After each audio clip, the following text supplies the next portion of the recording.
Really want to hurt me? Do you really want to make me cry? Welcome to the Glacially Musical Podcast. It is beer, metal, and swearing. Of course, I am Nick Cameron, the founder of this dumbass idea, joined by my good friend, the Raging Cajun himself, William Fontaine de la Tour Lamont Don, and the sommelier of your dreams. The man will serve up music and give it to you good. Keefy Corkscrews. How we doing today, my friends? Good. Howdy ho, man. How you doing? It is a finger fudging Wednesday, as it always is. The departments, as you know, greeting, beer check, vinyl, news of the week, shirt check, meat of the episode. This week is Big Balls, ACDC, Dirty Deeds, Dunder Mifflin. The Glacially musical beer of the week is a Bell's Two-Hearted IPA. Do you see the fish? What that fish has to do with this, I don't know. Pouring it delightfully into my Dale's Pale Ale. Glass, can-shaped glass. Don? That is really fucking cool. Have you never seen one of those? No. Oh. And I love Dale's. I love Dale's, though. It's awesome. Look, dude, I'm kicking it simple. Kicking it with a Yuengling out of the bottle today. It is raw dog. Raw dog in this. And, you know, if I lived in Vermont, I could get 5 cents back for this bottle. So let's see if we can do this. There we go. That's my story, and I'm sticking to it. Keefy, baby, what you got for us, bud? I just came back from the supermarket 2 days in a row. 28 more liquid deaths. I'm having a cherry obituary. Cheers to me. Nice pop. Cheers, bros. Cheers, everybody.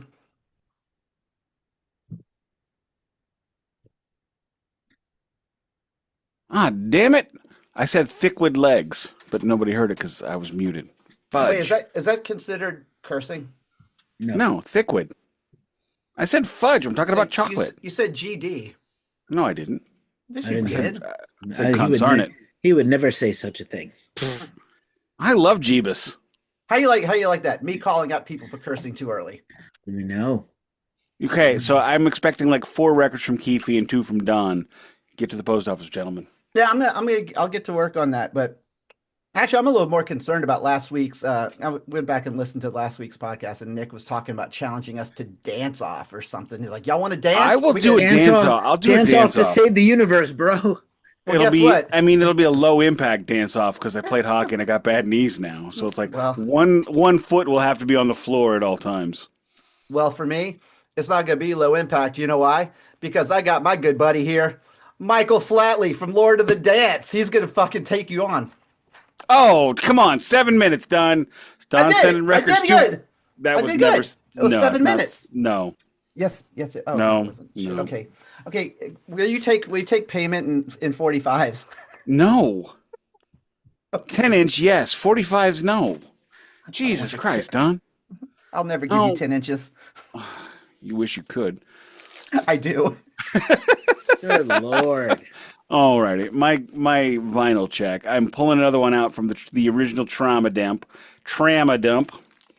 That would be ACDC, Dirty Deeds, Done Dirt Cheap. Originally, when I heard the album, I thought they were saying Dunder Cheese. I was 9. I mean, what did I know? But as you may notice, the cover art is quite different. I don't like this cover art even a little. He looks like a bird trying to fillet himself. But himself is Popeye. I don't understand. Yeah, like that is bizarre. It is bizarre. It is so out of like. This was originally okay. Hear me out, and I'm gonna need somebody to do a quick inflation calculator. Okay, this was purchased in the '80s when my wife's cousin was in Germany. This was purchased for 1995 Deutschmarks in West Germany in about 1985. Can somebody give me an idea what that means now? You asking the wrong guy. I don't math well. Hold on, I'm looking this up. When was it? We'll call it 84. This is an 82 or 81 pressing. And how much would that have been in U.S. dollars? I don't know. It's About. in Deutschmarks. Okay, hold on. And how much was it? Shot- 19? 1995 Deutschmarks. And it was purchased at World of Music. Okay, let me see. Yeah, you check it out. I'm going to have a sip of my beer. Well, that was loud as fuck, dude. That is gross. Please don't That ever was do so that fucking again. gross. I hope people are watching this as opposed to listening, It because was a joke. Come on. that could have Colbert. gone really far. Okay, y'all. Oh, is it my turn to do the album No, check? no. We're doing yours. Okay, good, You perfect. haven't found out how many Deutschmarks this is worth now. Let me Are see. Deutschmarks even still a thing now? I mean, I don't even know. So a couple of weeks ago, I tell the kid, I'm like, hey, if you play your cards right, we're going to go to a new record store in Edwardsville, Illinois. And what I did not realize is that she would latch onto that and like care. So I'm like, okay, we'll go to wherever you want. That place is Edwardsville. Oh, come on. Do we really got to go there? Edwardsville! Child, do you even know where Edwardsville is? No! Well, we went to Edwardsville. It's 45 miles due northeast. It's where I grew up. 'Tis where I grew up. 'Tis a hidden city. I went to the sacred place. And Of all the Star Wars things to quote, you quote Jar Jar Binks. Get yourself Sure. checked out medically. Darth Yeah. Jar Jar Binks. Yeah. Yeah, whatever. We We watched make up- it better. I didn't tell you, but we watched episode 1 last night. Lawyer wife and I were outside doing the fire business, and I'm like, what do you want to watch? She's like, let's just do Star Wars. I'm like, okay, which one? The first one. She didn't mean that one. She meant She Yeah. did not come. She did not come specific enough. Yeah. And the next thing lucky- she noticed, we were in a pod race. You're so lucky you're still married. There's 2 good scenes in that whole movie, but Pod Oh, Race is there's one like of them. 6 good scenes in that movie. No. There's- Actually, Yes. the only good thing about that movie was the movie poster. Mm. What Yeah, about with the Darth Maul? Anakin Darth kid Maul with was the- in the movie. So yeah, I mean, Anyway, so we're in Edwardsville, and I came across this. Remember how I mentioned I came across this in Milwaukee, and I was told that it was in fact not the legitimate. This is the legit copy, as far as I know. Finally. Pretty sure it is. This is just the black one. This is the online one, but it was new, so I'm a little confused. It is a gatefold. Look at some of these sexy boys. God, right here. look how young those fuckers were, man. Jesus. Yeah, I know, right? 180 gram, nice pressing. I did listen to, because I'm on record here. If anybody ever goes back to listen to anything we ever talked about, and I don't know what episode it was, so don't ask, where I said if they released Danzig 3 on legit, I'd go buy it. Well, I'm not buying it. I take that back. It's just not happening. I listened to my legit Danzig 1 followed by my bootleg Danzig 3 back to back, and there's not a significant enough difference for me to go drop another $35. Sorry, you missed the window on me to get 2 records. I'm not buying Lucifuge because I just don't dig Lucifuge, and 4 is just space turds.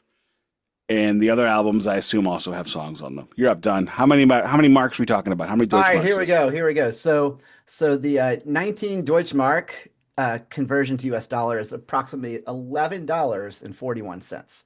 So I rounded up and put it in as about 12. So Okay. Did you do the inflation calculator? yes, and March of 2026 that would be $38.89. So about normal then, yeah. Mm-hmm. All right. Which is kind of fun. I mean, because that's I don't think you could buy it for that at all today. Dirty Deeds, you could probably get it on 180 for that.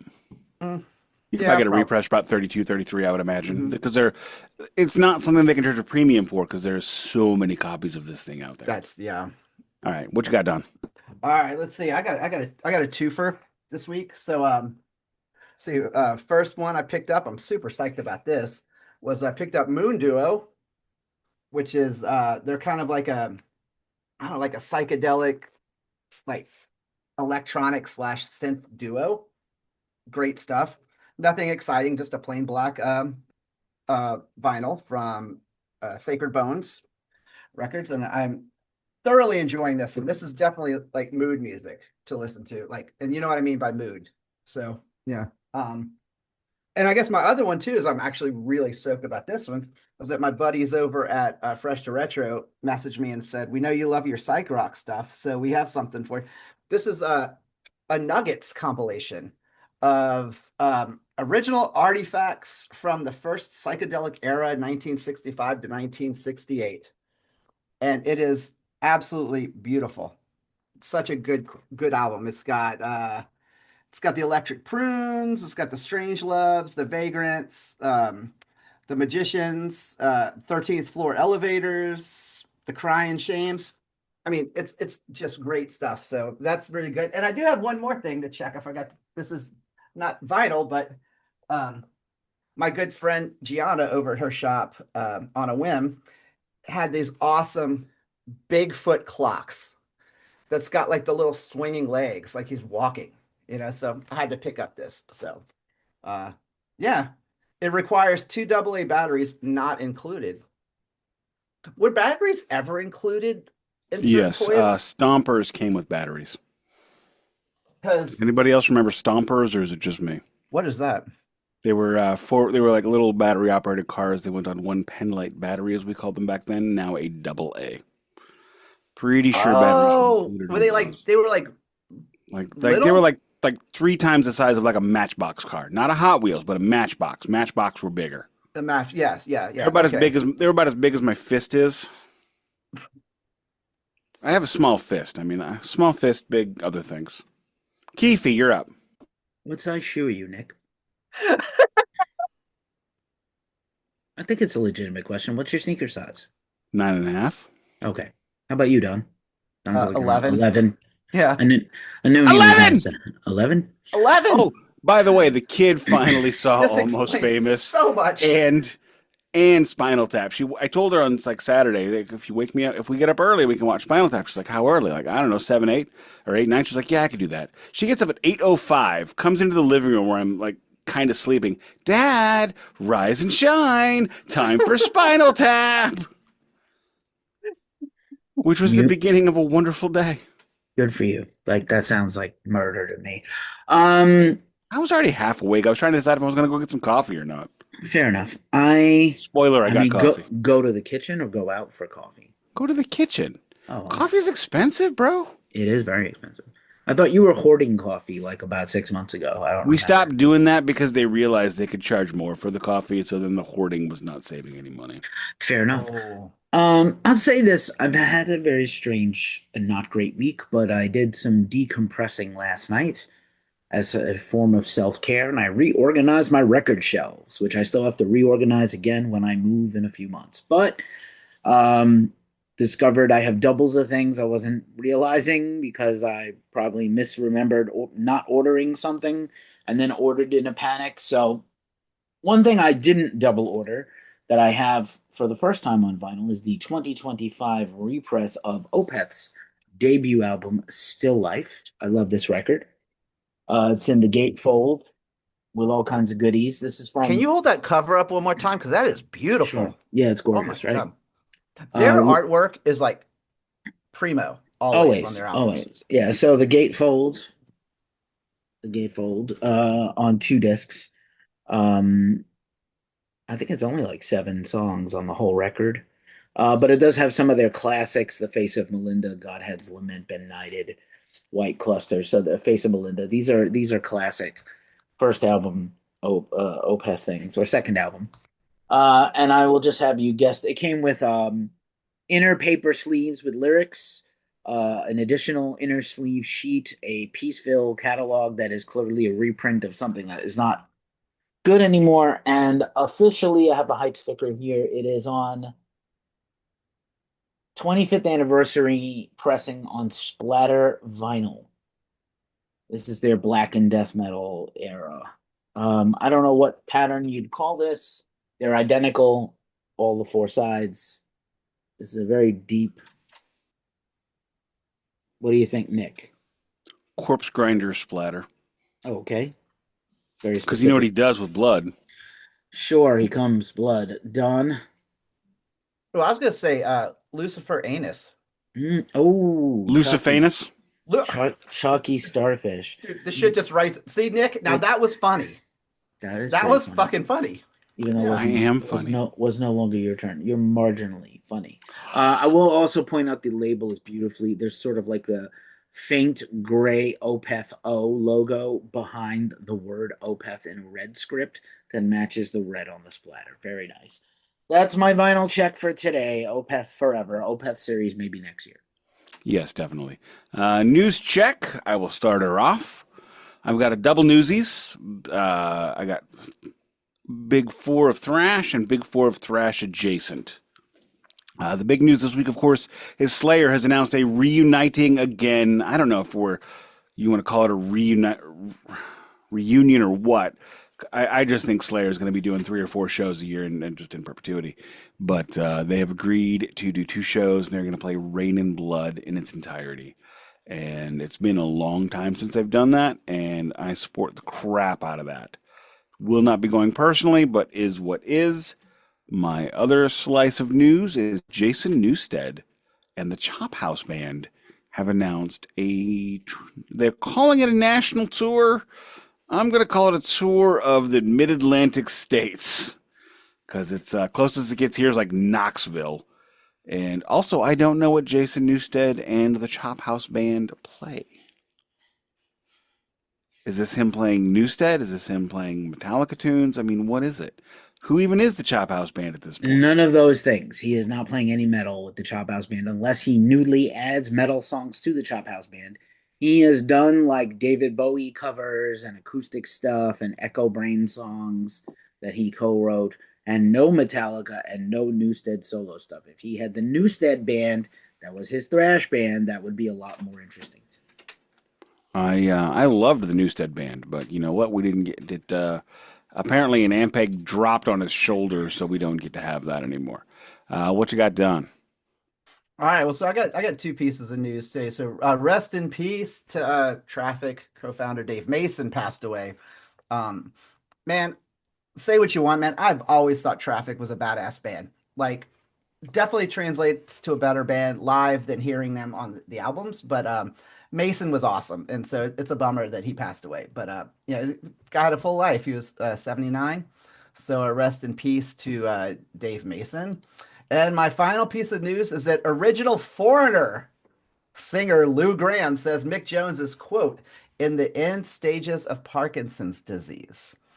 So that will explain the kind of absence of. Well, he's been absent for the last 12 years, regardless, though. So. Yeah, and it's really weird because then the story goes on to say that Lou Gramm says it's that Mick Jones is doing good, but he's in the end stages of Alzheimer's. So our conversations are, I can't tell how he is. He's distant. So best wishes go out to Mick Guitar Jones. Yeah, that's sad. That's a sad thing to hear from anybody. You know, we joke about Foreigner a lot, but I think that this podcast, this dais, actually has legitimate love for some of Foreigner's work, but definitely not all of it. Oh, I mean, I love Foreigner because if it wasn't for Foreigner, I wouldn't be here. Which is Doesn't seem like you love Foreigner as much as you love being here. Well, I mean, wouldn't you be a little sad if I was like, dude, I like this podcast, but I fucking love Foreigner. Okay, that would be weird. Yeah, thank you. So anyway, yeah. So it's, I mean, I have not. Hear, so. I've only ever seen one person that's like, "Oh my god, I can't believe I'm finally seeing Foreigner," and I'm like, "Honey, you are not seeing Foreigner." And then you were looking at yourself in the mirror. No, is that Lawyer Wife? No, Lawyer Wife does not allow me to mention that anymore. I was told to shut the fuck up and let her enjoy Double Vision or whatever song it was. We're seeing Foreigner again this season. Just for the record, Hero. we're seeing Foreigner and Leonard Lithograph Skinnerd. That's actually really funny. Thank you. I am funny. That actually was really good. But when you're there to see Foreigner, be sure to drop in and tell Jeff Pilson, hey. No, I will be wearing. Backstage, I'm gonna be wearing my Foreigner belt T-shirt. It's embarrassing. It is not embarrassing. No one's funny. gonna get the joke but you. One person got it once. I've worn it to 4 shows. I don't know words. Do I have news? I don't know. Don, congratulations on your interview with COC becoming a minor sensation on Instagram, or at Thank you least so the much. clip of it. That was a That great was chat.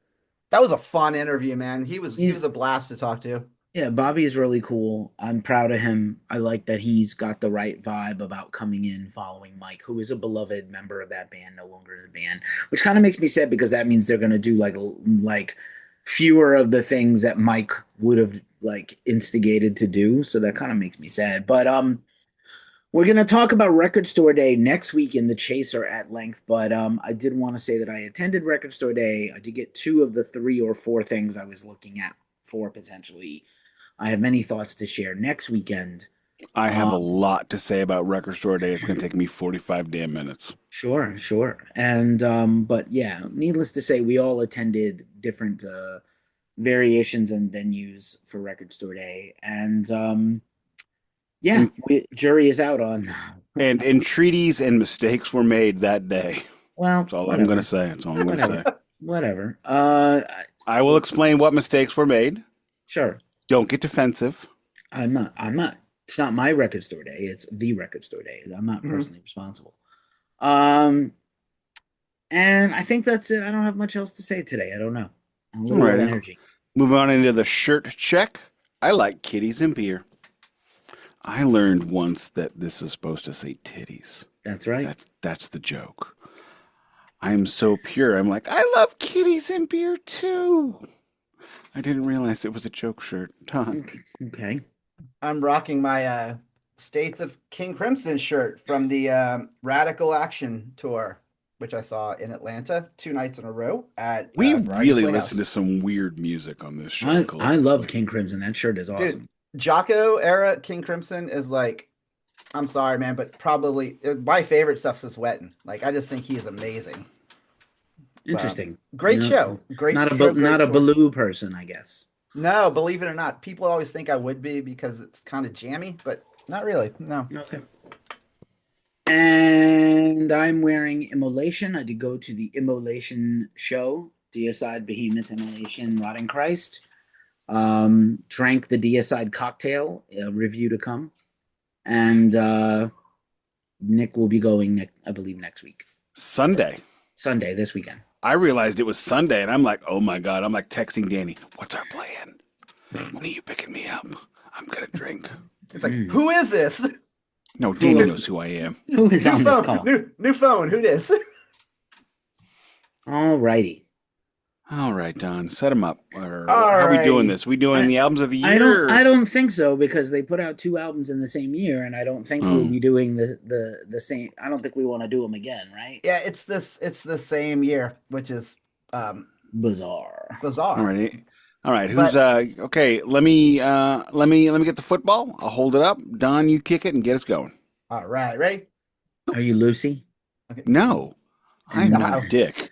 All right, fair enough. I wouldn't put that to a vote, but Whoa! anyway, I'm here all day for Nick.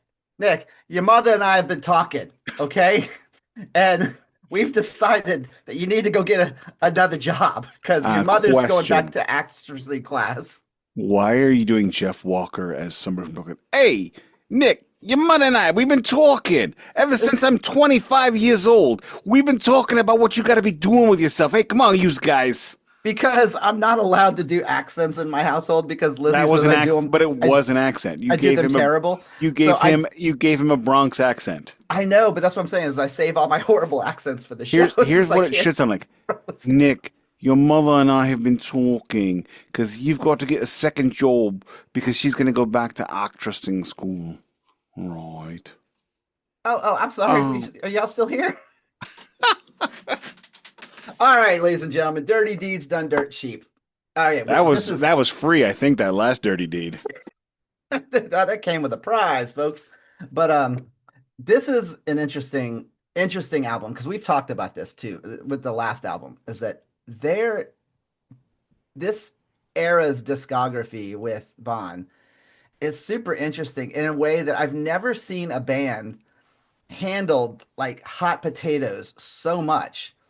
And as great of a band as ACDC is, or it was, I should say, in this era, was that you would think like these things just kind of speak for themselves, but somewhere along the line, the label was just like, yeah, not quite good enough, not quite good enough. We're not going to give you a full-on international release on your own. So they got just like the last album, right? But they have an Aussie release, then they have the American release. At least they don't have three versions of it this time.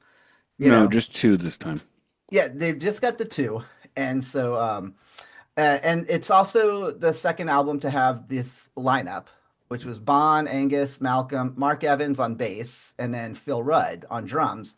Phil Rudd did all the drums on the album, and then Mark Evans played. This is what I don't understand. Mark Evans played bass on all the songs, but song number 3, which was "Love at First Feel," which features. I almost said George Martin because we were joking about that last Love week. at First Feels track 2.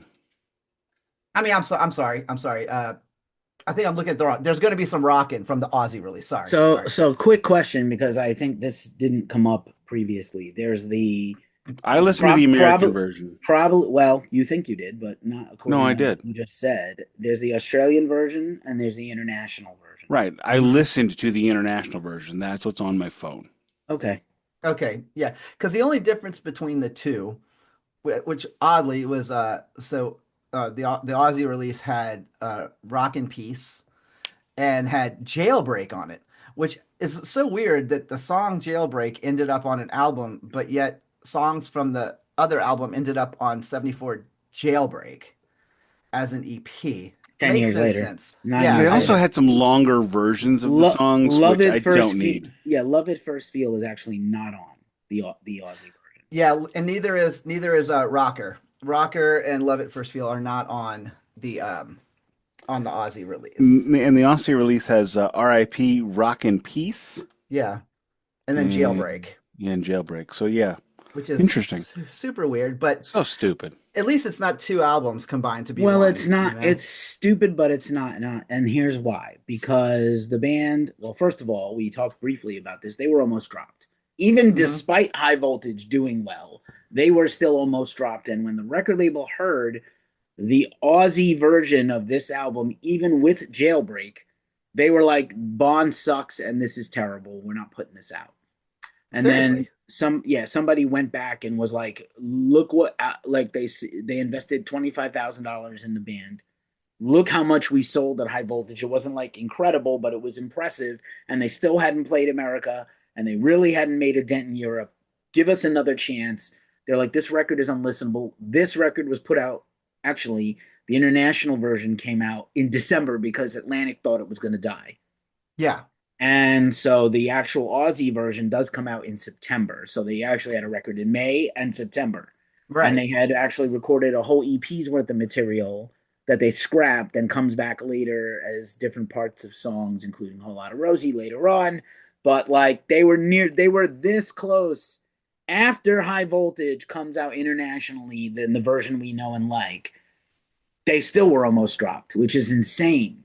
And been dropped because of Bond, and there was talk that Bond might be fired and they would try to get another singer instead of. And we spoke at length, glowingly and lovingly about the record label being smart this time.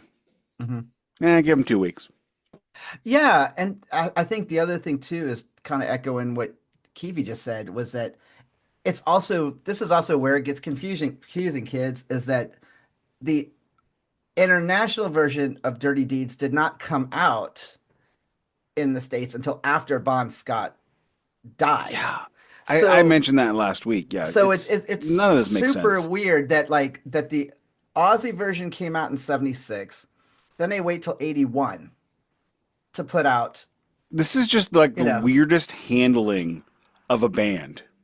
Well, I also can't figure out either. Is that now? I know I kind of praise the label for like the kind of like the forethought of like the track listing, the song selection. I thought that was understandable, but how can they look at that High Voltage and then listen to this one and go, these aren't good? Like, especially in comparison to who they were up against, man. I mean, even then they were like bar none better than a lot of their Well, and this comes peers, out you in know? what, 95, 96? I'm sorry, But 75, 76. it came out in 76 and then came out in 81 for So like seven. So what I think is just to for a second, Nick, hold that thought if you can. I think what it is it's a misnomer to say it didn't get a release until 81. It didn't get a release in America as a proper album Right. until 81 after Back in Black becomes huge and there's a new interest in the Bond stuff and they're like, oh yeah, we have more stuff we could put out that they did with Bond. Maybe people don't only bought the import. So like to say that it wasn't released ever is not true because all of Europe knew these songs. All of Europe had this album, and some people in America who bought imports had it. right. It just didn't get a Europe. It didn't get a full release. It didn't So get it's a proper American release. an It got an actual American release. Yeah. I think maybe it's possible Atlantic didn't know what to do with them. Like they're just so meat and potatoes. They're so basic in a world of yeses and rushes. Like maybe they Well, just didn't know again, what to do with them. We're talking about 1976. In 1976, Led Zeppelin is into their full-on prog synth era. You know, we're talking physical graffiti at this point. Mm-hmm. We're talking, Presence, and of course you have the Who coming back doing all their business. You have so many amazing of the, Pink Floyd is in their massive 4-album run, Mhm. 5 if you count Final Cut. Yeah. That's- Five Oh, if you I just count like making- metal. Not I just like making Final you see. Cut. I like making you see face. I like seeing you make faces. Ugh.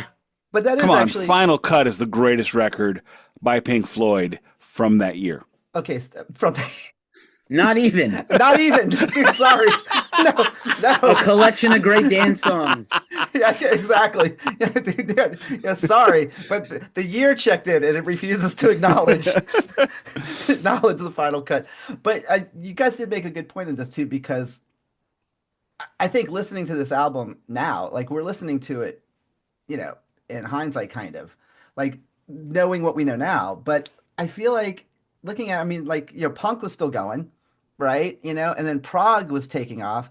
So there, and then AOR rock was really just kind of starting to, to really kick in. And we're about 8 weeks away from yacht rock. Disco started up. Yeah, and so like It's a weird AC/DC time. is like in this weird bubble of like, they're none of these things that people seem to care about, and so I would have loved to have been in an exec's office when they were talking about whether or not to continue. I would like to know how they were described at the time. When they're saying, the new record by shock rockers Kiss, rock legends Pink Floyd, rock legends Led Zeppelin, heavy metal superstars Black Sabbath. What do they call ACDC? You know what? Dumb short little bitches ACDC. Once we get started on this, dude, I'm gonna see if I can find some sort of an advertisement or something for the album. Advertisement? Oh, Yes, it's advertisement, Don. Don't miss. I know. I just said that because I It wanted makes to hear you Keefy quip. upset. Do you say advertisement or advertisement, Keith? I'm from America. Do you say We tomato? we say American words. Oh, Tomato. I'm sorry. I'm sorry. I didn't Merca. realize American was the America. American language. Sorry. It is American English. American is legitimately a language if you understand the system and you're not just a dumb redneck. Oh, I like how you yeah, how you think there. Okay, anyway, moving on is that we have this we talked about Dirty Deeds. So, the magic behind it. So we How got much the do they release- cost? How much did what cost? The Dirty Deeds. Are they What- expensive? No, they're done dirt cheap though. Oh, nice. Yeah. I like So- a deal. Just like the other one, just like High Voltage, it was recorded at Albert Studios in Sydney, Australia. The runtime is 39 minutes, 59 seconds. For the Aussie version, it's 44 minutes, which actually makes sense because there's one No, extra it's 40, song. 42. So 44 minutes and 23 It's 42:24, and they have the same number of songs. seconds. 42, However- 24. Yes, 42:24. Ain't No Fun is it has been chopped down, as was, I believe, Right On. They No, don't Right have- On is the same. No, the Aussie version has one more song. Oh no, What no, song? you don't. Never mind. I see what you're saying. They offset them from side So to they, side. they So, changed okay, yeah. each album had there are two tracks different between the two versions. So yeah, so they did 4 and 5. They did 4 side 1, 5 side 2, and then opposite. So okay, Yep, so yep. anyway, they did so that was interesting to see that they and again, they were so close together. It also makes me wonder how much of this stuff was also maybe potentially some of this could have been cut in the same sessions. I don't know. I didn't dig that deep into it until we were just thinking about it. But um, again, we just learned, yeah, so the album was originally only released in Europe and Australia and New Zealand in 76. It wasn't released in the United States till 81, 1 year after Bond's death. And it was also AC/DC's first album in its entirety to be recorded with the same lineup rather than including at least one track recorded with a different bassist or drummer. Because the one with what do you call it? The brother was the Aussie press, I think. And the term "dirty deeds done dirt cheap" is an homage to the cartoon Beanie and Cecil, which It's Angus a watched as a homage. child. It's a It's a homage. homage. And one of the cartoon's characters' name was Dishonest John and carried a business card that read, "Dirty deeds done dirt cheap, special rates for Sundays and holidays." I That is thought that was fucking tremendous. That brilliant. is, I want That's that business card. I do too. I thought that was just totally tremendous. But let me see what else we have here. It's been certified 6 times platinum, both in Australia and in the US, becoming the third highest selling AC/DC album behind Highway to Hell and Back in Black. And might be their best album. I honestly think, to be honest, I probably I need to re-listen to Highway to Hell, but so far We'll get this there. is a lot better than I thought it was. But the reviews were pretty good. Like they were a little better than last time. They said that let's see, Rolling Stones said that the subject matter is standard issue rock rebellion, but that to briefly contemplate the consequences of his night stalking and ride on, Bon Scott. So I If I was like, could, I mean, if I could point out, AC/DC has like two gears lyrically. They have double quadruple entendre sex stuff and nothing. They sing about quadruple entendre sex or nothing. They're just throwing words out there. well, but then you Rock got and Ride On. roll. But then you got Ride On though, which is a very sentimental way to, and you want to talk about, Okay. you want to talk about your album closers though. Like that would have been a perfect album closer, I think.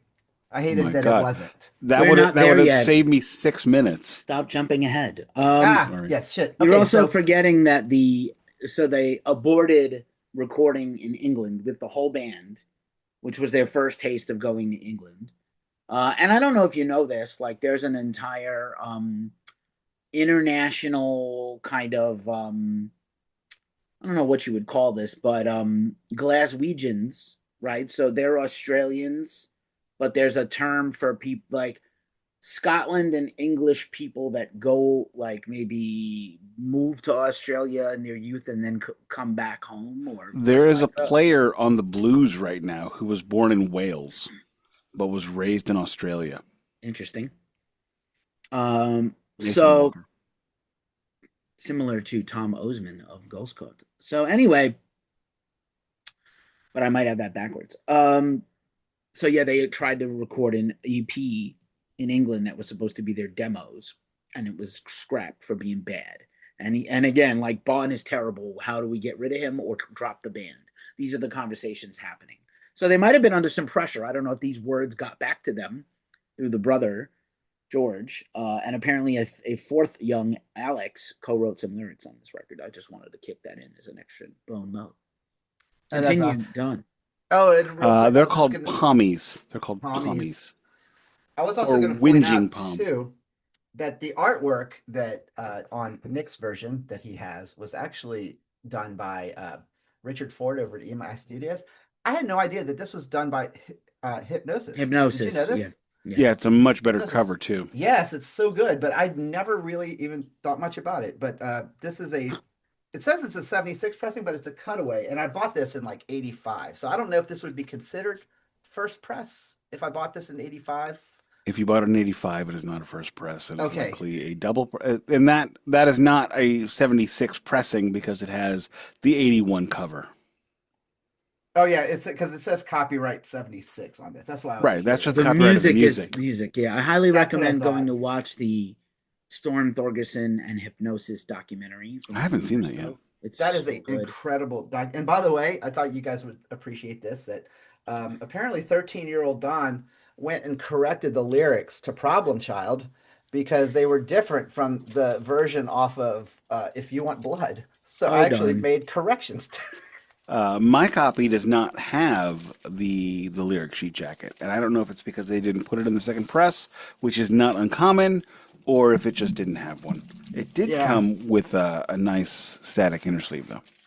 interesting. I I didn't love put that that. on there. All right, so shall we jump right into the tracks, gentlemen? Let's do it, baby. All right, Needles has dropped side one. First song is Dirty Deeds. Who wants to go? Paper, rock, scissors. We go And clockwise. I okay, am then clock. let's do it. I am clock. You are rock. Clork. I don't know. Clock rock.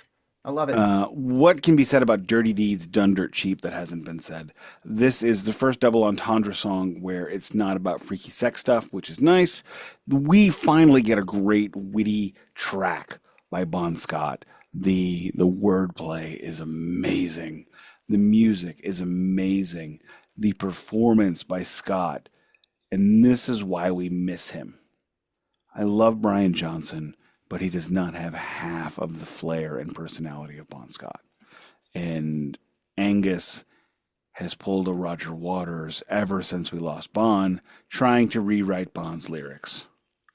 Like how Roger was trying to write Sid lyrics for a while.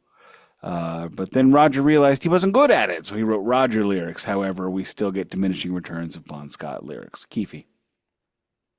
This is an amazing song. Probably probably still a top 5 ACDC song. And as I said, TNT was the most covered ACDC song. This is the second most covered. A perfect song to kick this record off with. Amazing, fun, charming, still holds up, all the things. Love it. Talk about setting the tone for an album. Like this song is just gnarly. And that Angus, that Dirty Deeds, and like it's everything about that song. That's Malcolm. It's is it Malcolm? I thought it was It's Angus Malcolm. that did that. It's Oh, Malcolm. okay. It's just interesting to me because that song is just so gritty and just dark. And that one part, Bon Scott just lets loose in that bridge when he says concrete shoes, cyanide, TNT. Like that's so like he almost sounds like the kind of guy you would hire to fit someone with concrete He really shoes. does. Like I mean, he Australia, actually, not like in the Bronx or Queens or nothing.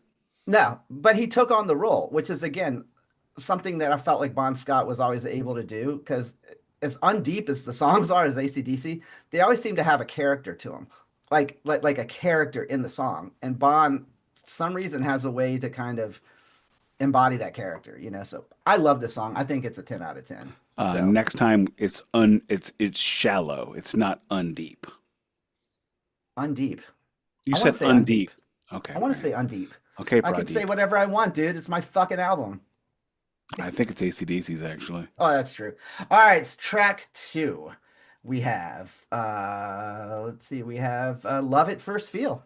I think I heard this on the last record like 2 or 3 times. You know, the idea is that ACDC after Bon was making the same album over and over. That is true, however, but with Bon, they routinely made the same song over and over. This is basically, this song right here is Rock and Roll Ain't Noise Pollution. It's also Big Gun. It's also every other AC/DC song you've heard in the past 35 years. And they still haven't perfected it. In fact, they've gotten worse. Keefy. How do I follow that? That was Also, fucking This is the amazing. I'm this sorry. is the best this is the best version of that song. Everything else is well, this diminished. was before those other songs, so this is actually the right version of that song. The problem is you've also heard them do it again and again. 30 more Right. times. Love at First Field is a fantastic second track on this record. I acknowledge that they have a dozen other songs that sound just like it. However, this is a banger song. I rest my case. I Two for love two. it. I love this song. And you want to talk about sticking to a formula? You know, hey, the Ramones did it. It worked for them. And even when they tried to stray from their formula, it did not work. So like AC/DC is a band that knows their limitations, but they work very hard within it. And I think that this song, again, could have been on High Voltage, but it definitely has that, I don't know. It was Somehow on it High managed to Voltage twice. 3 times a lady. But No, I feel like it's for some reason it does step out on its own a little bit from the other one. And I wonder if it's because it follows Dirty Deeds, but I think it's a fucking great song. And then yeah, nothing else to say. But you know what? We've got big balls. I don't know if you're aware, but this song is about me. I'm never upper class, high society. It's also one of my karaoke jams, and it works really well when everybody's drunk. Oh, now that would be a good karaoke jam. I I can do it. I can do it. I gotta have the music because I can't get into. I'm gonna do my Nigel. I gotta put my hand over one ear so I can not hear myself sing. I never understood that. I don't know what's up with that. Anyway, this is my favorite ACDC song. This is the perfect amount of ACDC wit coupled with irreverence, coupled with kick-ass solos, coupled with Bon pulling out his tooth and holding it and showing it to you, screaming, shaking his tuchus, and then sticking it back in his face. Keefy. Lyrical genius in effect. Big Balls is incredible. Another a 10 of 10 song, a top 10. This is Walt Whitman still, like wordplay. Fucking Emerson didn't write shit this great. Thoreau didn't write anything this flowery or deep. There's nothing. What? Both unmuted to laugh because that was so good. There's nothing. Unmuted to laugh. There's nothing left on the table, let's say, for this song. There is something left on the table. Well, something after. It's balls. Well, Big Balls is brilliant. It's, and balls juice. Still a top 5 AC/DC song to me. You've said top 5 AC/DC song 6 times now. I'm just well, gonna, because Danny. All right, Dad. But they're short enough to. Yeah, okay, Dad. But all right. 1, 2, 3 out of the gate. They probably don't have a better 1, 2, 3 in their whole career discography. Mm-mm. And this is not the 1, 2, 3 they put on this record. Well, right. Yeah. It's the international version. They wrote Love at First Feel after they had put out the other. Right. Again, they thought they were getting fired. So who knows what pressure they were under. 1, 2, 3, good job. I love the song. I think it's hilarious. And it's also kind of a little cheeky. A little cheeky. A little cheeky. Just a touch. Cheeks. Just a touch. It's like 4 cheeks here. This is cheekier than Angus at the end of his guitar solo. Yeah, for real. Because what anybody get that reference? Mm-hmm. Yes, I did. Yeah. Because he moves the crowd when he's done. Yeah. That kind of didn't go real well, Nick. It kind of. Just gonna land the plane. All right, land the plane. So, Big Balls, love it. A little bit of social commentary, political commentary there, done in a very way. I love it. And why'd you shake your heads? he's definitely taking a shot at the bourgeoisie and the communist royalty. And you know what? The nobility of England is definitely feeling like they got whapped up the poop chute with crazy eye contact. They're not a British band technically yet when they did this. I know. I will say I don't know anything about the Australian bourgeoisie for me to make a reference to it. So I went with the UK because at this time Australia is still part of the Commonwealth. They're still part of it. Okay. One thing they weren't. One thing about Big Balls that we can talk about, since we've been harping on their song lack of variety, is that the one thing Big Balls does, it has the beginning, you never hear it again. Down. I'm talking. Can you not sing over my explanation? We know how it goes. I'm sorry. God. My time. Anyway, what was I saying now? We know the intro differently. It not only starts out differently and it never comes back. It's basically the same riff the entire rest of the song that just speeds up to the ending. Again, no variety in their endings, but I like that it's just this monotonous shit that never stops. Is actually like incredible that they managed to not go somewhere else. Absolutely. It works out so well because what makes this song great isn't the music, although it's fun. It's Bond's attitude and Bond's cheekiness. He's snotty. He's a cheeky monkey. And the ending of that song, by the way, is so great. Like, it's like I was totally expecting him to go into like a total punk breakdown, like at the end, but it was just great. Bollocks knackers, bollocks knackers. Bollocks knackers. Is that what they're saying?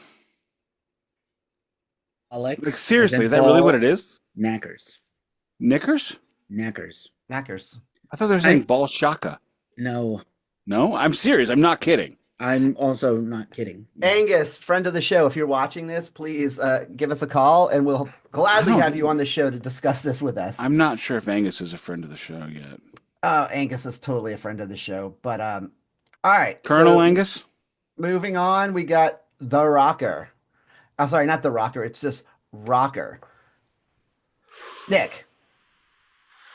Anybody know what I'm about to say? Do you know what I'm going to say? You know what I'm going to say. No, we don't, Nick. What are you going to say? I want to dip my balls in. No, this is the soft underbelly. I don't need this one. Keefy? I think the Rocker and Rocker, neither are great. I don't think it's terrible, but I think I'm a Rocker by Thin Lizzy is a much more superior song that I'd rather listen to. I do like that if it's not going to be a good song, let it be under 3 minutes. So good job. Oh, yeah, it is only... And Big Balls, just real quick, is only 2:38. That is the best 2 minutes and 38 seconds in the history of America. It feels like 10 hours long because of the place of the song. I didn't tell anybody this, but I had a dream last night that I went to the moon and bought Starbucks for $120. Look, it reminds me of when I saw Cathedral for the first time on the Forest the Equilibrium tour. It's like they played one chord and then 10 minutes later they played the second one. Like I felt like that's what that song to me felt like. It felt so drawn out. But it's a great tune. It's fun. Rocker though, I absolutely love. I'm a sucker for it, especially because this was Angus's like little nods to Chuck Berry and the kind of, that early rock guitar. Everything he does a nod to Chuck Berry. Yeah, but if you listen to this song in general, it's the one song that's got that actual like that what is it, that blues 4/4 progression that's right there on the like it's just. I don't know theory. I'm like Ace Frehley. I don't know theory. Yeah, well, it's just a standard blues, standard upbeat like blues. 1-3-4 or 1-1-4-5. 1-3-4. Yes. So great song. I love it. It's a lot of fun. This is the kind of song that I feel like I would have loved to have seen Bon Scott sing because I feel Keefy, like can I say I love that hat? I meant to bring that up too. I love that. If I owned a single yellow shirt, the next time you came over, I would ask you that you wear that shirt. And as I was taking you to the plane, I'd punch you in the dick and steal it and run away. I'll see if I can get you one. Or you could just send me a link to buy it. Sure. Whichever you prefer. Almost every week, I wear a Meth Syndicate shirt. Today, I have the Meth Syndicate hat on. That is a great fucking hat. I love that hat. I love that hat. Thank you. All right. Closing out side one here. We got Problem Child. All right. Sick Nick, what do you think? It's like Mitch Hedberg said, you got to start strong and you got to finish strong. You can't be like pancakes. 5 minutes and I'm sick of them. And this is what he did. They started strong and they finished strong. Great song. Keefy. Yeah, I love this song. This is one of the best. We said that last album was one of the best sides of all of ACDC albums, and this is also one of their best sides. I think this side is better than those sides because it's only got one stinker, and that stinker is not really even a stinker; it's a silent fart. I just think okay, so Problem Child has the extended ending. It's really a 5-minute song with another minute of gibberish. I don't need that's, but for a non-single, what a banger song, and Rockers, but the other three are amazing. So, and actually, I think all 5 of these songs are still shorter than any other side of previous ACDC music that we have heard. But it still needs to be a little shorter, just a little. Could be a little shorter, but it's still pretty great. Yeah, agreed. Done. I don't know. I don't know if it's just me. I don't know why you guys are talking about it could be short. This, maybe it's just because I'm so used to listening to 3-hour Dead shows. I don't know. It's like death metal, bro. How long do you want to hear a Deicide record for? 33 minutes? That's about the number. Yeah, but I'd much rather hear AC/DC for longer than that. AC/DC doesn't have a whole lot more variation. There's no variety. Oh, yeah. Okay, I see variety. And I think we've heard these songs so many times. So much that they become monotonous until you put them in the album context.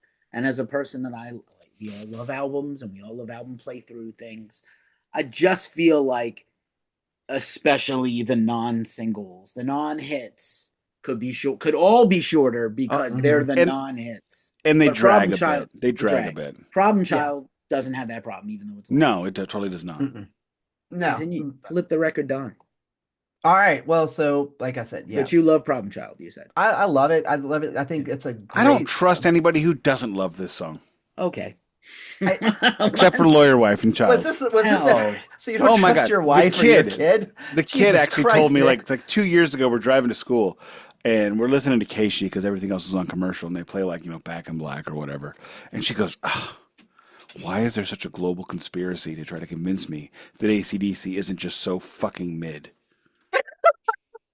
And I'm like, you know what? There's a part of me that thinks that's so wrong.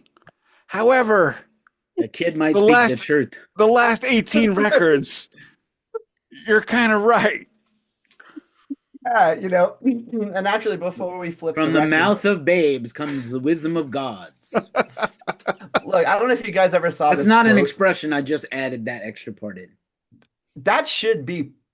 The We should phrase. just- we should just use be that the- from All right, now on. fine. We'll give you a Dutch rudder. Is that what you want? No, I don't need. No. Really? You don't need or don't want? Only if it's Those are followed different by a things. rusty trombone. I don't think. How I can you? do. You can't give a dude a rusty trombone. can you? Dirty Sanchez. Wait a minute. What is a rusty trombone? I A don't rusty know. trombone is given to dudes. Is that not one? Is that not one of these where you go in the door and then you like pull it up in a No, a semicircle and then do one of these? no, dude. no it's- word. This is it's a, a- good this is a God. family program. Jesus fucking Boom Christ. boom. Look. When you Oh, have my made stars me and go, garters. look, when someone's made me go, oh my God. Oh wait, that's the rusty fish hook. I'm sorry, that's the rusty fish hook. Jesus Christ. Nick has a whole second life that we have no idea what's going. Like, you know what? Nick has actually probably coined these phrases himself. Nick, Just please like- come in and sit down. Hey, I had to spit out my beer. I had to spit out the beer back into the cup. excuse me, Nick. I just I'm going to need you to take a seat right over here so we can talk. Wow. It's Chris When I Hansen saw from you Dateline coming out of NBC. the podcast that day. I knew. But here I come too. Sit next to me. But anyway, two great quotes I found from Angus Young was that he said, quote, "I'm sick to death of talking about how we've released 11 identical albums. In fact, we have released 12 completely identical albums." See, I heard it as people have been saying we've released the same album 13 times in a row. It's a bloody lie. It's 14. Well, this is the direct quote from him. And then This was there a quote another, from Guitar World that I remember and probably don't have wrong. And, no, I think you From you have it wrong 'cause 1993. This is in quotes here because it's and I can actually put anything in.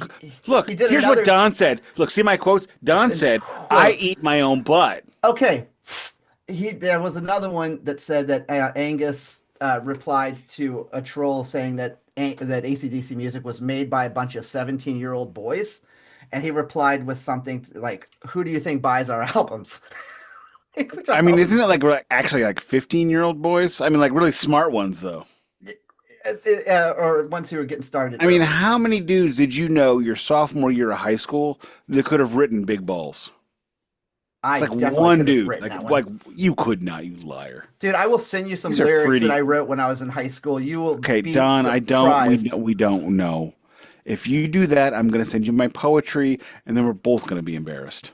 Oh, okay. Call it a trait because I want some boom I boom don't- poetry. I mean, I one of don't- my old Thank band's God I songs- don't know where it is. One of my old bands from when I was like 22 was like a ripoff of "Shock Me" by Kiss, but the lyrics were about S&M, and it was called "Hit Me Harder," and it was horrible. You know what? I've heard that song. It's called "Whip Me, Teenage Babe." Probably close. Yeah, Whip but- me, me teenage babe. but Let me worse. see. Whip your me, mortal teenage slave. babe. So interesting because we had a song called Man about this kid that we I hated wasn't at good school. enough to rip off any other bands.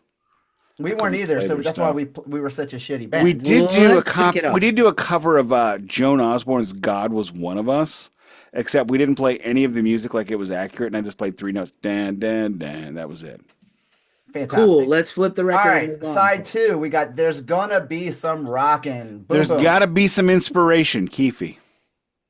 Jesus. What the fuck is that supposed to mean? This is a great song. This is the and third song on the album about being a rocker. That's their whole vibe. They have two types of songs. You know I this know. I don't. already. I like the other ones. Were I you like the hoping to witty get ones. surprised? It's not.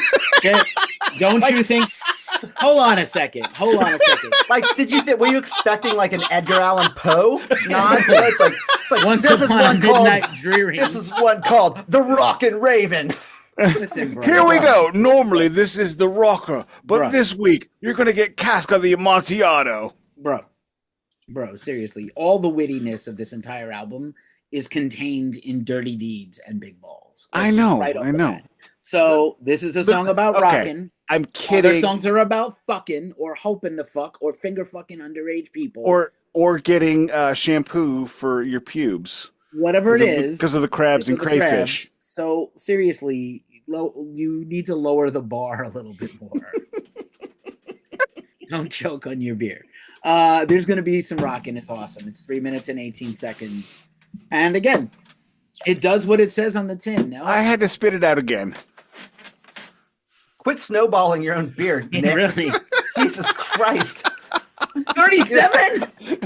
Actually, Nick has In a been row? snowballing himself, which is even grosser. Try not to suck any dick on your way out of the parking lot. Hey, come get back here. Get back Hey, here. get back here. I love I kind of put this song, it's a better version to me than Rocker, but it's that same kind of vibe where I feel like it's just kind of this to me is a very classic rock sounding album before it was like class. You know what I mean? Like it's really, I feel like this is a little before AC/DC started to kind of gel into something different, something of their own a little bit. This seems more roots oriented for them, which is kind of cool because Yeah, it's not riffy. It's not riffy like they become and like they've been. Like Back in Black is a great riffy record, great chord progression, great rhythms. This is just, kids from the neighborhood trying to get out of the neighborhood. This is JJ not trying to paint his way out of the ghetto, just painting the ghetto, But- from good times. but what I also love about this is I think you said it great. This actually is, and I wonder if this could have been the appeal to AC/DC from a lot of people, especially since we were too young to be there for this era, was that because it sounded like kids from the neighborhood. Is that what appealed to It's punk rock, but better. Mm, It's these kids can't are play you sure yet. about that? Yes, I Are am. you sure about that? 100%. These kids can't play yet like they're going to be able to in a couple of years. Being on the road all the time. We have really- mentioned that like 4 or 5 of their best songs have come off these first releases. Yeah, I So, know. like, I don't 4 or think 5 you're- of their best. Okay, writing and playing are different skills. Okay, but That's what I there's better written songs on these two albums so yeah. far than there were a lot on Yeah, the Brian written. Johnson. Yes, Live. written. You don't think this was played as good? No, I don't. It was absolutely. Keefy played as talked good. about Big Balls has one riff. But that's the charm of the song. It's perfect I know. because it has the two riffs, but And it has the it's- main one riff that Right, repeats. and it's Well, amazingly well Simple. written song. They don't How many- need to do Led Zeppelin 4. They're How not many good riffs enough. does Back in Black have?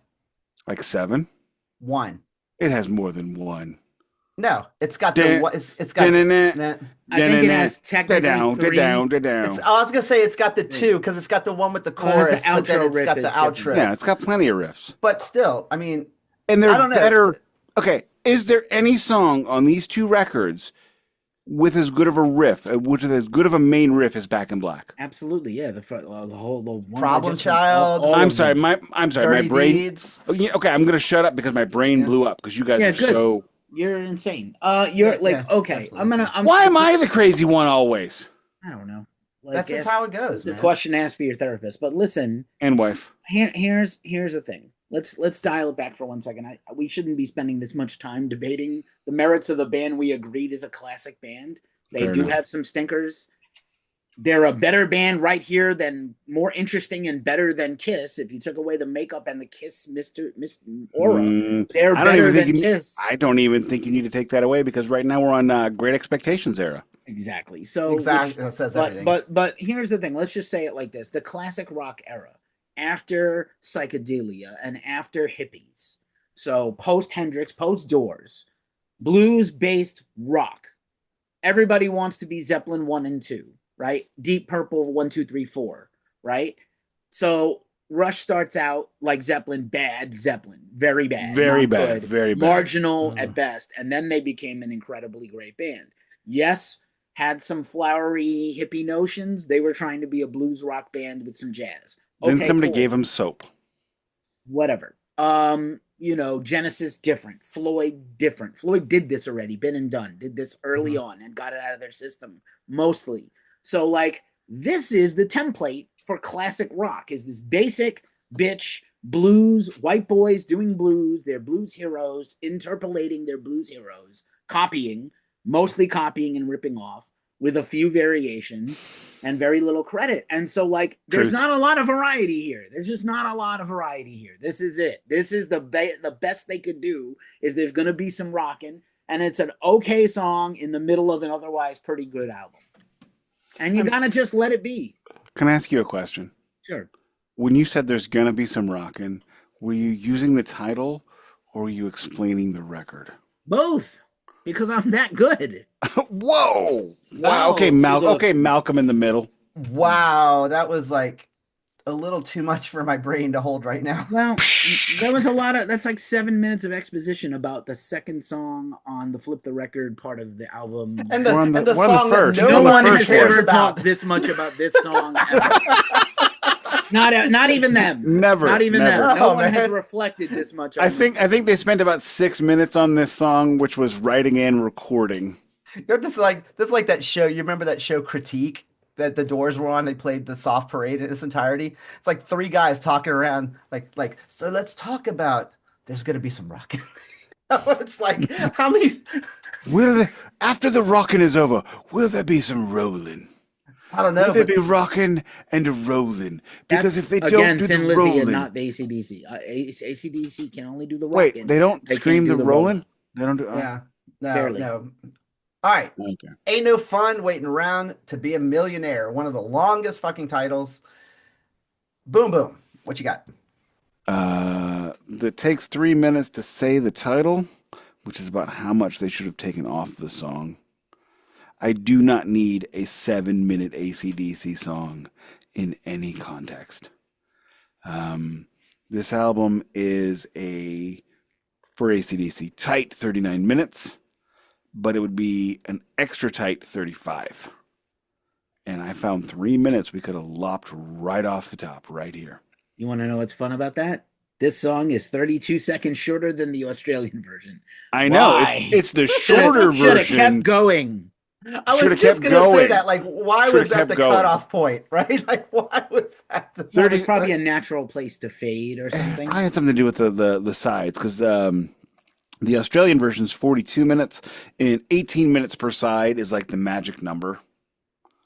So it was probably something to do with that, so they could get down to closer to 18 or 19 minutes on the side. This is not a great song. This is this is a mid song. Basically, Long Way to Top if you want to rock and roll part 2, and not as good. 4 times as long. 4 times as long and not as good. That's It's correct. like Long Half Way as to the good Top. and 4 times as long, so it's like 20% as good. Yeah, it's like Long Way to the Top minus like 3 chords, which leaves it only at 2 right now. I mean, you know what? Now this is where I can gel with you guys about this. Like this did not need to be a thing. Like this did not need if it's not a horrible song, but I don't need. It's not a 7 minutes horrible of it. song at 2 minutes 30. Thank you. Like it could have been rocker, big balls. This meeting could have been an email, And this email could have been a carrier like pigeon. a real short email. I think that this would have been like skim this one off. I think it would have been fine. I think it's like you can't skim it probably- off. Okay, you can't. I'll explain more at the end when I get to my sum up. But you can't skim this off completely. There is a good song here. It's just this song should have been Siddhartha Gautama, and we got Buddha. So Anybody I think get that? what Anybody get that? Am I too? No, we did not get that, Nick. But I think Siddhartha what it- Gautama is the actual name of Buddha, but when he died, he was actually very, very thin and not big and fat. See, Okay, so that's the- Ain't No Fun, I think is I think it's a simple song. I think it's a simply long song. I It's a think simply bloated song. I think it could have been left off possibly, and I think it would have been a a perfect length of an album. So, all right, Ride On. Speaking of bloated songs, Oh, 6 minutes of Ride On is terrible. 2 minutes 45 is probably amazing. Keefy. Disagree wholeheartedly. Right on, That's right back fair. to rockin'. Right on is awesome. Introspective for the first time in the history of the band. They did an introspective type of song. Bond completely, out of his box, wheelhouse delivery and lyrics. Excellent fucking song. It is too long, but I don't mind it in this case. That's basically what I said. I this is one of those songs that like it's so good that I forget how long it is because I could just hear that I could listen to that song like all fucking night. It's just so it's like 2 a.m. afterburner, party's over, like you're 2 done. a.m. Okay, Simon and Garfunkel. You in New York Everyone's too? going home, everyone's doing it. You know what I mean? Like it's that I don't know. And it's like Keefe said, it's that first that we get to hear Bond being introspective about his own person. And that's as a songwriter, and I can attest to this too, is that is a hard thing to do, is to document yourself into a song, especially when it's a song that doesn't paint you in the best light, you know? So he's not only being introspective, but he's really being honest about his own character. And like I hang on every word, on every note that he sings. And the solo that Angus does, if you listen to it, it is vocal, like as opposed to just overall guitar shreddy. You know what I mean? Like it's like it carries that Bond melody through the solo. I think it's like this is one of the songs where it's like it's 6 minutes. It felt like 3 minutes to me. I just love this song. I can't. I envy you guys that you had that response to this song and I didn't. Oh, and by the way, little tidbit here. One of the best covers I ever heard of this song was Norah Jones. She did a cover of this song when I saw her live, and it was You've fucking seen Norah incredible. Jones? 3 times. Yeah. Wow. But I've seen Dar. I've seen Dar. Dar Williams. Yeah, Dar Yeah, Williams. matter of fact, it was Norah Jones and with Gillian Welch and David Rawlings. I've And also that seen whole Butterfly Boucher. that show was incredible. But Ride On, it's a beautiful song. Every time I hear it, it makes me wish that I had a life that interesting that I could have written that. But all right, closing out. Squealer. Boom boom. Can I just repeat myself? It's a good song, good riffs, good vocals, good performance. It's just too long. ACDC doesn't work for me past 4 minutes. When you get past 4 minutes, I get tired. And it's a good album closer. It's a good song.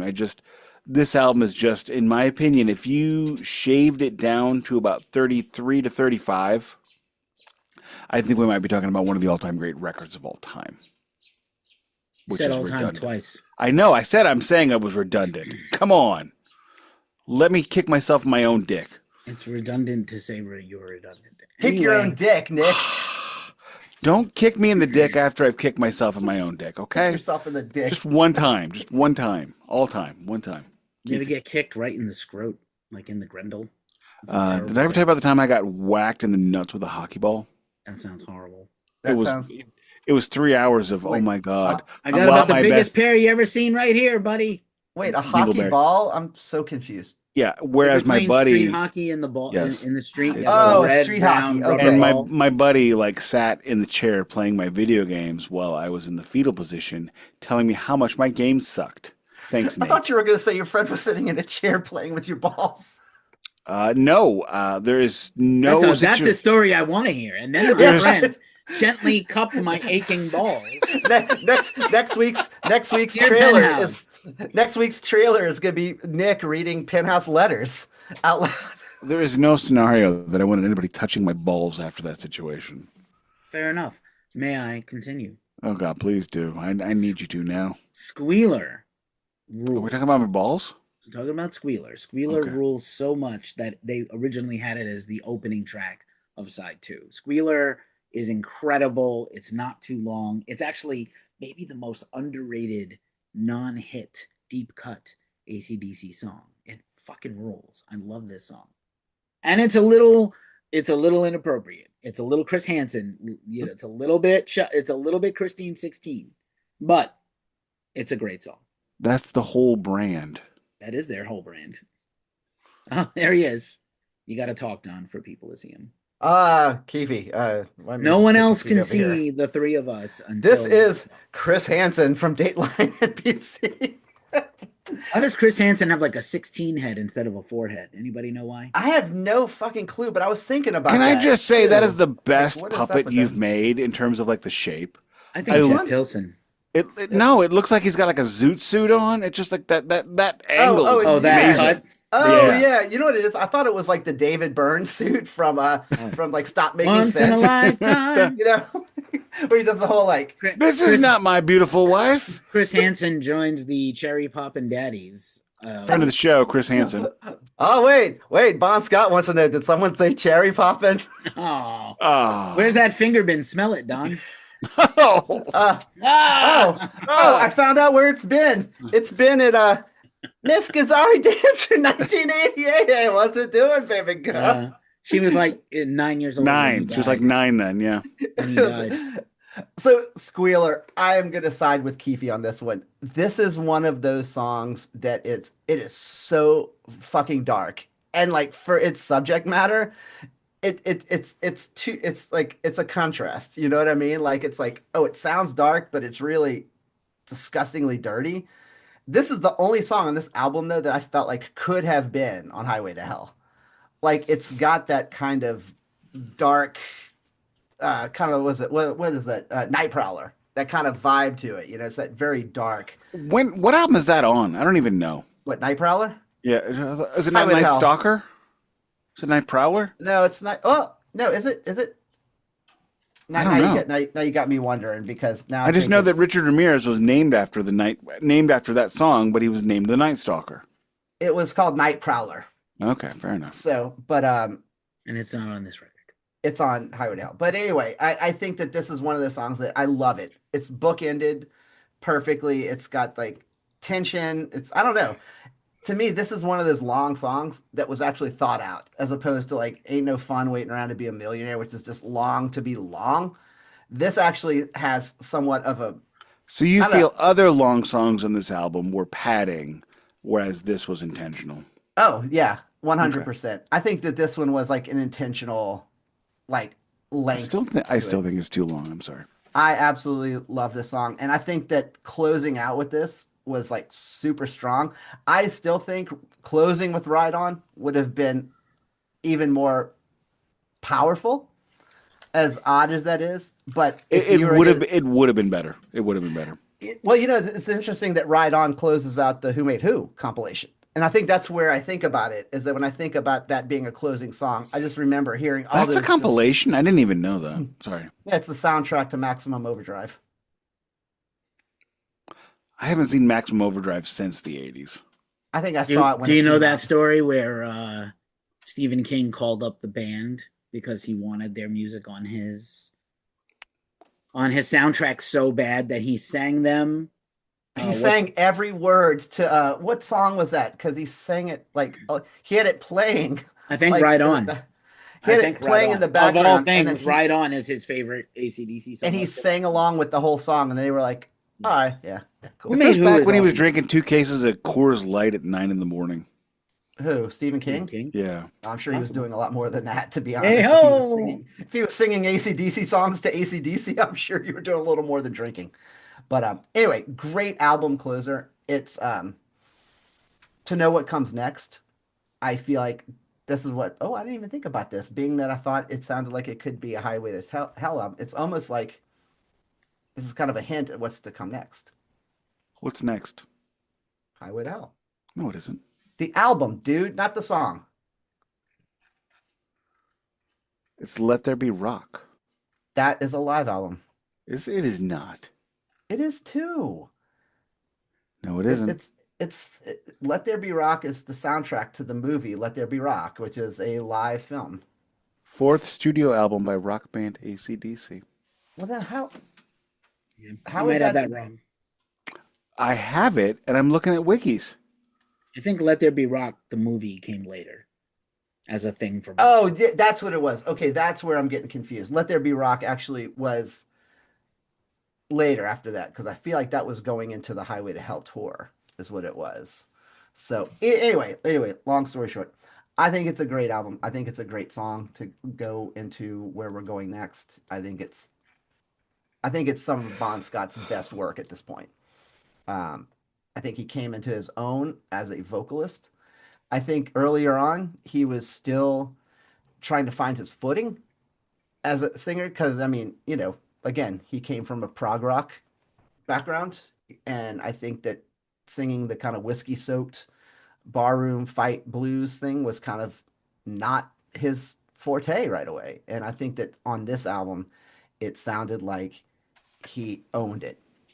Like, it's like the first album, I feel like he was figuring it out. On this album, he fucking was the master.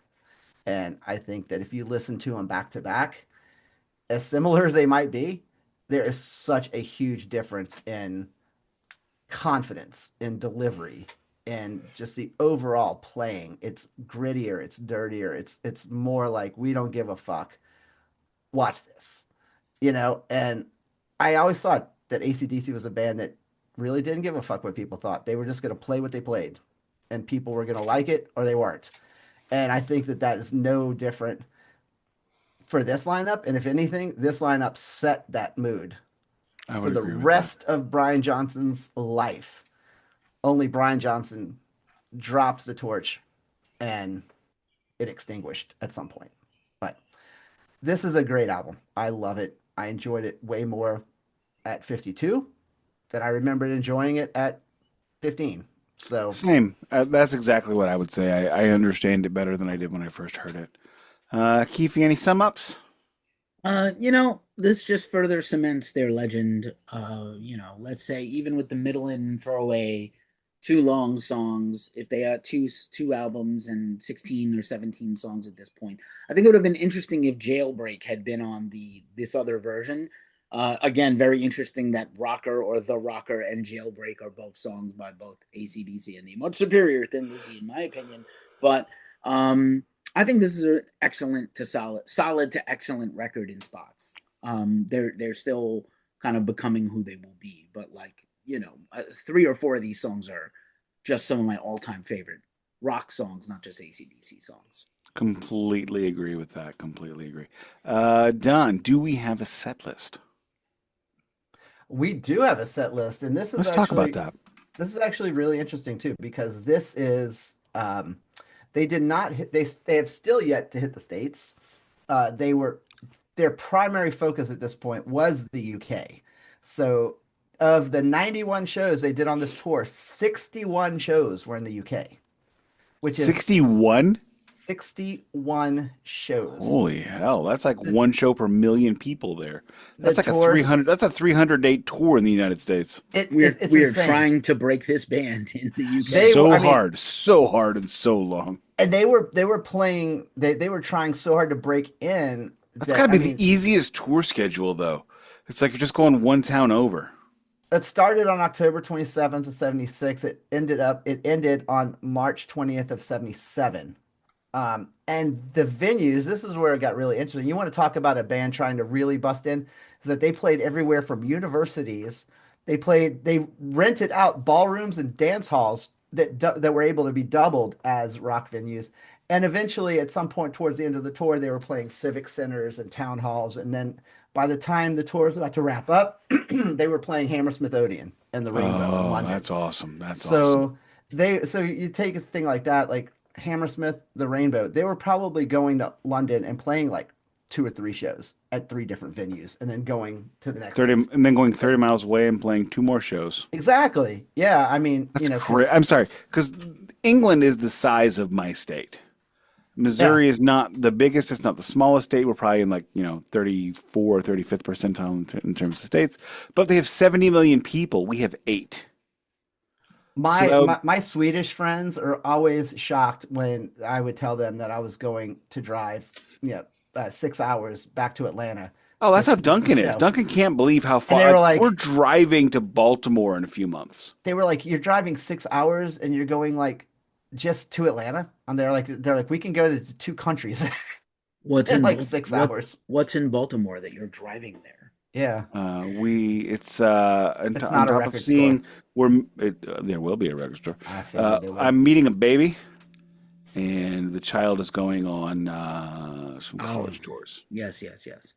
So we need a Ah, car there, and we're Midwestern, man. We just like to road trip. I mean, you don't get it because you're not in flyover country. You know, you say flyover country enough, we give you the middle finger and say we drive, bitch. yeah. Sure. That's why we All love right. road trips out here in the Do- Southeast. But do anyway, I- one more thing, I guess. So the bands they toured with on, which was really interesting, was on the European runs. They toured with Black Sabbath, but they were European. kicked off of that tour because Malcolm had an altercation with Geezer Butler. I You need had to to have find. lost I don't know, man. I think Malcolm Young could probably. like a spider monkey. Yeah, I think he's the kind of guy that would also like pull up a chair and then stand on it and then punch you in the face. And then you would And be so shocked, you'd be like, but "What the still fuck?" miss. Well, it depends on how much he's drinking. And at this point, he probably a lot. But Probably, yeah. they actually went out with Aerosmith also and Steven Tyler was one of their biggest and What is most that? The vocal Night in the supporters. Ruts tour? No, I guess it would have 77? been No, that would have been no. Rocks, I think. No, Or draw the line. Draw the line. Draw the Line. Okay, because they were doing the big festivals at this point, and Tyler actually was defending them to get it because other acts were trying to have ACDC removed from festivals because they were crushing it too much. They actually went out with Rainbow, and are you ready for this? They did Foreigner. They actually did Of course some. they did. They did the Drop me Summer a set. Jam. When Drop you me a say set they list. did, you say they did. Okay, I don't Foreigner, want to. I don't did want. they I don't. I do don't. Foreigner? Like, Stop! I don't need an answer to this question, Beavis.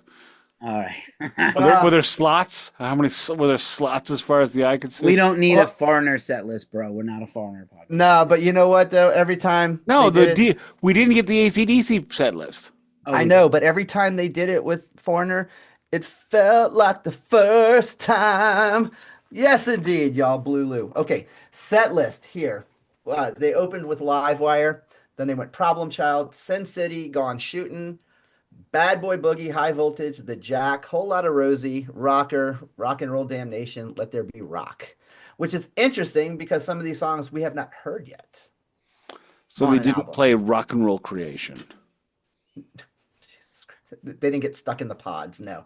But interesting set list, but also interesting that like they only we're playing like 11 songs. Yeah, There are other no. shows on this on these tours where they were playing like 8 or 9, but then again, much like in the 70s, short, sweet, and missing out on the treats.